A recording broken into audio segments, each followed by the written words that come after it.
అడవి రక్షించబడాలి.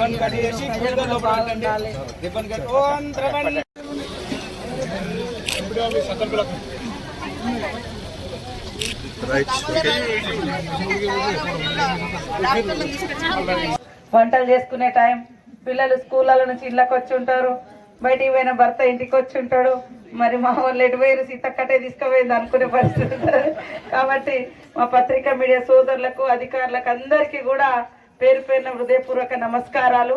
ముఖ్యంగా మహిళల అభివృద్ధి కాంగ్రెస్ పార్టీ అభివృద్ధిగా, అంటే ఈ సమాజ అభివృద్ధిగా మేము ముందుకు తీసుకొస్తా ఉన్నాం. ఎందుకంటే మహిళలు బాగుంటే ఖచ్చితంగా కుటుంబాలు బాగుపడతాయి. మహిళల చేతిలో 4 రూపాయలు ఉంటే ఆ 4 రూపాయలు పిల్లల చదువుల కోసం, ఇంటి నిర్మాణం కోసం, వ్యవసాయ పెట్టుబడి కోసం, ఇతర చిన్న వ్యాపారాల కోసం కూడా పెట్టుకొని తమ కాళ్ళ మీద తాము నిలబడతారనేటువంటి లక్ష్యంతో సీఎం రేవంత్ రెడ్డి గారు కూడా ప్రతి ఒక్క ప్రోగ్రాం మహిళలకు అనుకూలంగానే రూపొందించడం జరిగింది. ఆనాడు వైఎస్ఆర్ గారు మరి అభయాస్తం కానీ, పావుల వడ్డీ స్కీమ్ కానీ, మహిళా గ్రూపులను బలోపేతం చేయడం కానీ వారు తీసుకురావడం జరిగింది.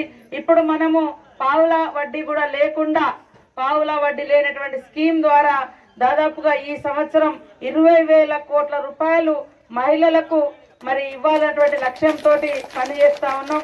మహిళల మీద భారం పడకూడదని ఉచితంగా బస్సు ప్రయాణాన్ని కూడా